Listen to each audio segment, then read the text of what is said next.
Do you sometimes wonder what's classed as an action or a bonus action? What can you actually do on your turn? There's so much to do in D&D and sometimes it can get a little confusing. Well, if you've ever felt this way, you've clicked on the right video. Hey everyone, Eric Coffee here, and today we're going to be covering every single action your character can take, when they can take it, in an easy to watch, digestible video. So you can be fully prepared to take down the next nasty threat the DM throws your way. Combat is one of the 3 pillars of D&D next to exploration and role-playing. These 3 pillars are the foundation of what Dungeons & Dragons is. And personally, combat is one of my favorite parts of the game. When that tavern door flies off, you know you're in for a fun time. But it can be a little complex, not even just for new players, but even some experienced players sometimes have trouble remembering all the options they have for combat. Now, 5th edition is one of the most streamlined versions of D&D, but still there's a lot to know, so let's dive right in. A mighty troll bearing a large toothy grin charges at the party. Roll for initiative. Now this is what we call a turn order. It indicates who takes their turn first, followed by the next one, and so on. Now the reason I'm bringing this up is because this doesn't work like an old school turn-based RPG. The rogue doesn't take his turn and everyone else is just suspended in animation waiting for him to finish. Instead, the entire combat round takes place over 6 seconds in like a living, breathing world. This means that both your individual turn and the entire turn order simultaneously take up 6 seconds. And the reason we take turns is simply because it's just much easier for the DM to manage this way. With that out of the way, let's talk about why you're here. What can we do in those 6 seconds? Well, D&D 5th edition breaks it down into 5 different categories, and these are movement, action, bonus action, reaction, and interaction. And in general, you get to do one of each of these things each turn. Out of these 5 options, you can play them out in almost any order you want. There are certain requirements to some of them, but in general, you can break it up however you want. Let's start with arguably the most flexible of these, movement. Movement is critical to your success in combat because you're gonna want to move yourself into an advantageous position and get into the right place to do what you want to do, or you can turn tail and run and retreat to a safe place if you need to. Your character's movement speed determines how far in feet you can move. That might be 30 feet, but wearing light or heavy armor or certain class or race features could possibly increase or decrease the speed. Now you can actually break up your movement with actions in between. For example, you can say move 15 feet, make an action, then move another 15 feet again, and make a bonus action. You're really only limited by the overall movement speed of your character. You don't have to use all of your movement all at once. If you're using minis in a grid, typically each square represents 5 feet, allowing you to see how far you can move. So movement speed of 30 feet means you can move up to 6 squares on a grid. Keep in mind that things like difficult terrain can slow you down. Usually moving through difficult terrain costs twice as much movement, as well as climbing and swimming and things like that. Also, moving through a space occupied by an ally costs double movement. Now, some creatures also have a flying speed as well as a movement speed, which are both different. So the highest you can move on your turn is always the highest of whatever speed you have. For example, if you have a movement speed of 30 feet and a flying speed of 60, you can move 30 feet and then fly an extra 30 feet for a total of 60. You don't move 30 feet and then fly 60 for a total of 90. You can move through hostile enemies, however they need to be at least 2 sizes larger or any size smaller than you. For example, an ancient red dragon isn't going to bat an eyelid and is not going to be stopped from its movement just because you are in its way. But on the flip side, as long as it's 2 sizes larger than you can definitely maneuver under its body. You should have to spend twice as much movement to do so. No damage is done in this process unless an attack is made. Another important part of movement is taking advantage of cover.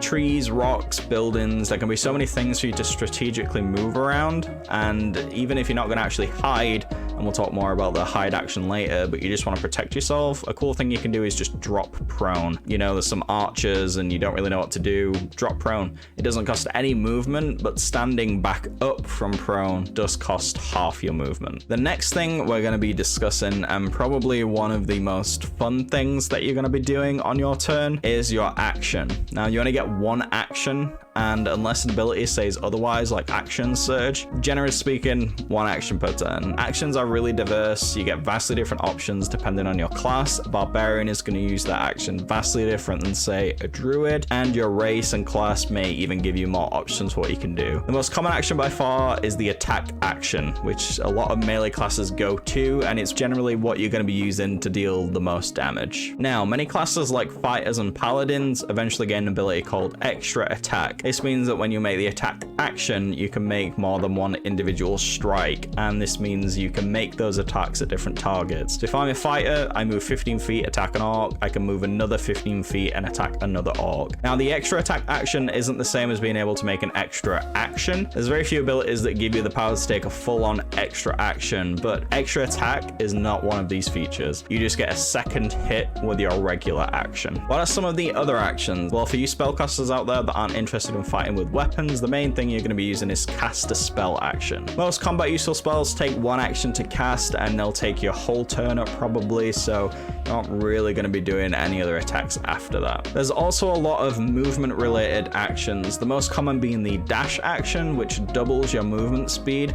If you have a base speed of 30 and you take the dash action, you now move 60 feet, but that's your entire action gone. The disengage action also allows you to safely move away from enemies, as well as the hide action, which allows you to find a place to hide. There's also dodge. Dodging is really simple. You forfeit all your attacks, but all attacks against you for the rest of the turn have disadvantage. This is a great go-to if you're in a tough spot and you're not quite sure what to do. Another action you can take is the help action. You can use the help action to give somebody else advantage on a skill check, saving throw, or even an attack roll. For example, you're playing a melee class and you're fighting a flying creature.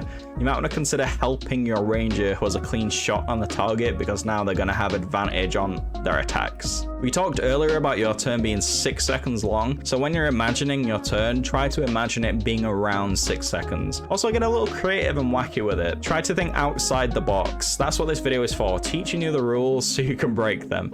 If you want to push a boulder off a cliff or Wile E. Coyote style, then it'll either be a strength, athletics checks, or maybe a shove action, maybe both, depending on your DM, but you can definitely at least try to do it. When you're taking your turn, you really want to try and imagine your surroundings, and the DM really needs to explain them in as much detail as possible. Now, be patient with them, especially if they're a new DM. It can be quite tough spinning all those plates, but there's definitely a big difference in fighting a dragon in a cave as opposed to fighting a dragon in a cave with stalactites all over the ceiling. With the latter, you could try and get a little creative and try to make one of them fall down and hit the dragon for either some big damage or potential stun effect. At the end of the day, it's always up to your DM, and their word is final. When I'm DMing, I like to use something called the rule of cool, and this essentially is whenever the players do an action that might drive the story forward or even improve it in some way, even if it's not quite in line with the rules, I'll definitely consider it because it's cool and it's probably going to be super memorable. Now, DMs use this cautiously. Obviously, if it breaks your world or goes against the core fundamentals, don't allow it, but always be open to things like this. Moving on, drinking a potion. Is that a full action or a bonus action? Well, the correct answer according to the player's handbook is a full action, but really if you're a DM,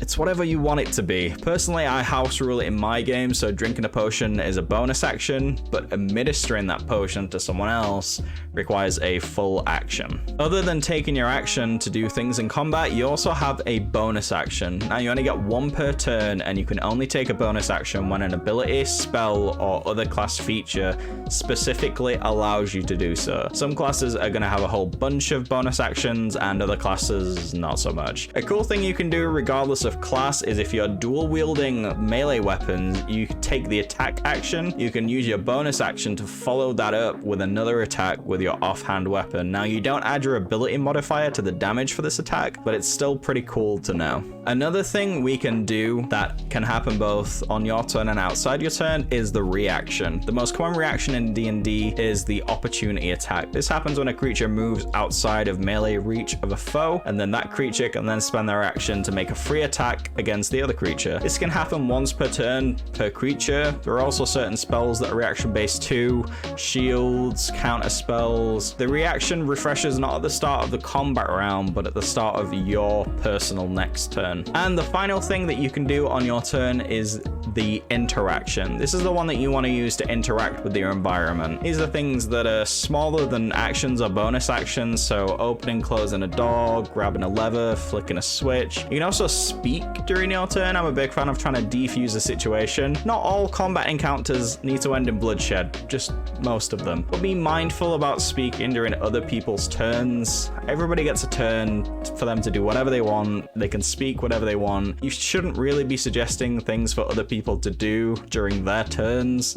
Just don't be that guy, unless they specifically ask for help. And with that, we've reached the end of the video. This has been my most in-depth video so far. A lot of effort went into making it. So if it helped you out, please leave a like, make sure to subscribe for more D&D stuff, and also leave a comment down below and tell me the coolest thing you've ever done or seen in combat. Thanks for watching. Click here to watch a video about the accessories you need for D&D, and I'll see you in the next vid. Bye guys.